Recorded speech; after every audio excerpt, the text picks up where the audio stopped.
बहुत बहुत आनंदमय कथा है महाराज जी, जिसके जीवन में हमेशा कांटे ही मिले हैं। बेटी बड़ी हुई तो घर में मायके में दुख देखा, और मायके से गई ससुराल में तो ससुराल में दुख देखा। ससुराल में भी दुख देखने के बाद में भी पति को बहुत कुछ काम खुलवाया, बहुत धंधे खुलवाए, नौकरी लगवाई, पर वो पति बार बार छोड़ कर आ गया, बार बार तकलीफ भोग रहा है, बार बार कष्ट भोग रहा है। फिर थोड़े दिन काम करता है, थोड़े दिन छूट जाता है, फिर व्यापार में बढ़ता है, फिर छूट जाता है, फिर कोई दुकान खुल गई, थोड़े दिन अच्छी चली, फिर वापस वहीं घर पर आकर बैठ गया। अर्थात उसके जीवन में वो शून्यता चल रही है। तो बाबा देवाधिदेव महादेव कहते हैं ये 3 घड़ी 3 पल 3 नक्षत्र 3 समय 3 दिन में जो शूल मुझे समर्पित करता है उसके जीवन से मैं शूल हटा देता हूँ।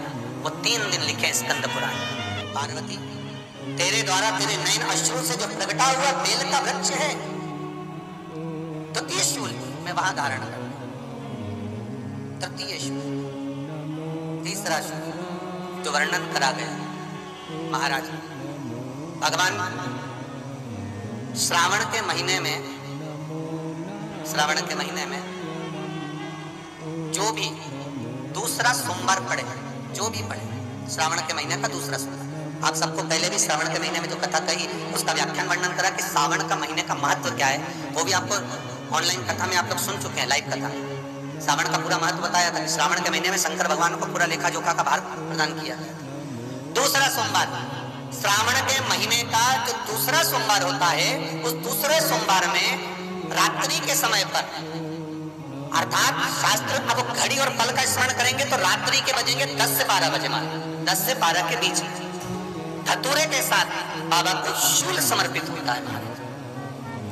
ये भी हमारी बाधाओं को, हमारी तकलीफों को, व्यापार व्यवसाय के लिए, नौकरी सर्विस के लिए, बहुत सारे एग्जाम में आप बैठ लिए, गवर्नमेंट एग्जाम के लिए बैठ लिए, नहीं हो रहा, ये 3 बार मेरे शंकर को बेलपत्री के वृक्ष के शूल समर्पित होते हैं, उसका आनंद पाओ और उससे अपने को सुख प्राप्त हो। पार्वती प्रसन्न हो जाती है, बाबा भोलेनाथ के चरणों में कहती है, बाबा आपने कहा कि मेरे भीतर जिस समय आपने तप करा तो आपसे रुद्राक्ष का पौधा उत्पन्न हुआ, और मेरे तप करने से ये बेलपत्री का जो पौधा उत्पन्न हुआ, इसके शूल का सुख पाया, इसके शूल का सुख मुझे प्राप्त हुआ है, आनंद मुझे प्राप्त हुआ है। महाराज बेलपत्री का पत्ता, बेलपत्री का कांटा, अब माता पार्वती दूसरा संवाद कह रही है बाबा भोलेनाथ जी से, बाबा मेरे द्वारा निर्मित इस बेलपत्र के वृक्ष में जो फल लगता है, वो फल की महत्वता मैं सुनना चाहता हूं।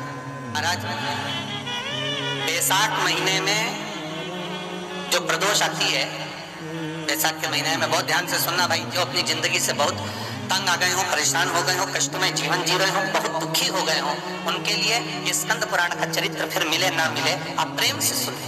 आओ, पहला बैसाख महीने की प्रदोष,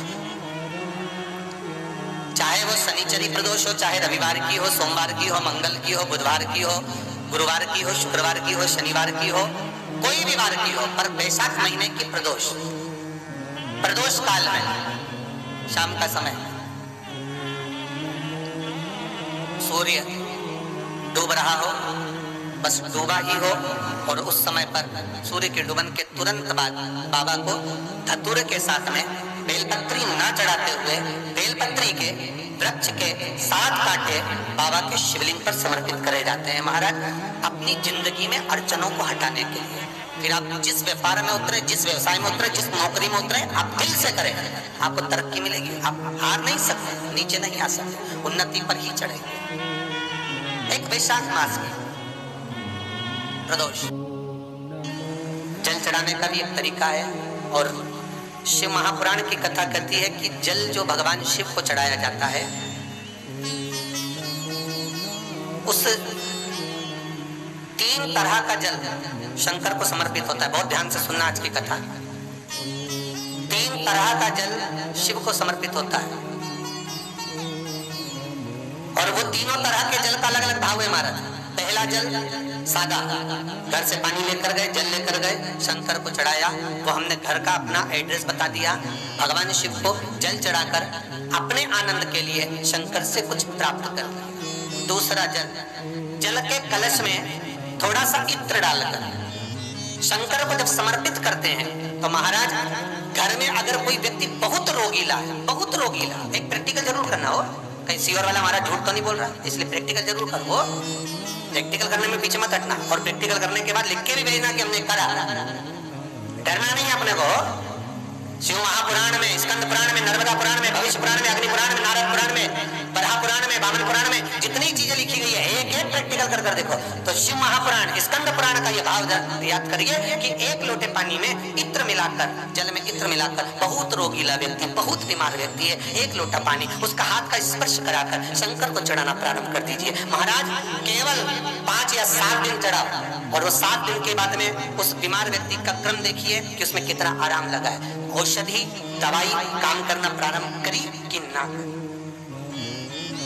केवल इत्र समर्पित, इत्र का जल। तो पहला जल सादा, दूसरा जल इत्र का, और महाराज तीसरा जल जो शिव महापुराण के अंतर्गत कहा गया है बेलपत्र का जल। तीसरा जो जल है वो बेलपत्र का जल। बेलपत्र का जल कैसा? तो महाराज शिव महापुराण की कथा कहती है कि जल के पात्र में एक बेलपत्र अंदर डालकर उस जल के पात्र को ले जाकर शिव को समर्पित करना, अर्थात अपनी मन की कामना भगवान शंकर से कह देना, केवल बेलपत्र के माध्यम बोलना। श्रावण महीने का एक नियम है, शायद आपको भी मालूम होगा, अगर नहीं मालूम होगा तो पुराने समय की बात याद रखना। श्रावण के महीने में शंकर जी के मंदिर में झांकी सस्ती थी, याद करिए। श्रावण के महीने में मंदिर में शंकर के मंदिरों में झांकियां सजती थी। मट्टी का शिवलिंग बनता था, उसका श्रृंगार होता था। कभी कोई श्रृंगार करते थे, कभी कहीं झूला लगा देते थे, कभी कभी कोई श्रृंगार करते थे, कभी फूलों का, कभी किसी चीज का, कभी किसी चीज का श्रृंगार करते थे। और बच्चे थे अपन, सब छोटे थे, अपने माता पिता का हाथ पकड़कर शंकर जी के मंदिर में श्रावण के महीने में दर्शन करने जाते थे। श्रावण के महीने में दर्शन करने जाते थे। उस समय हमारे मन में कोई प्रश्न नहीं जागा, पर आज हमारे मन में प्रश्न जागता है कि हमारे माता पिता श्रावण के महीने में मंदिर दर्शन कराने क्यों ले जाते थे? हमारे माता पिता मंदिर दर्शन कराने के लिए शिव के मंदिर क्यों लेकर जाते थे? और ले जाना होता था तो सुबह ले जाते, पानी चढ़ाने के लिए, जल चढ़ाने के लिए, धतूरा चढ़ाने के लिए, बेलपत्र चढ़ाने के लिए। पर शाम के समय जब अंधेरा होता, हाथ पकड़ा बच्चों का, साइकिल पर बिठाया ना बिठाया, पैदल लेकर चले मंदिर शंकर के दर्शन करने के लिए जा रहे हैं। क्यों?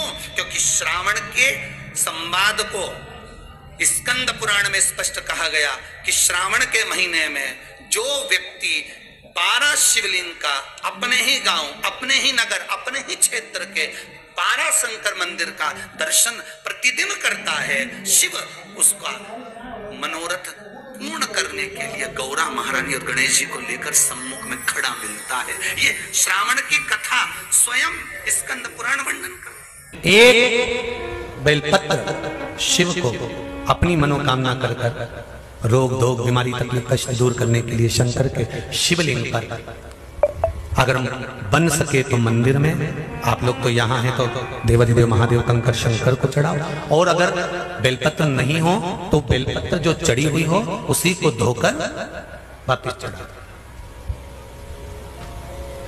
वापिस।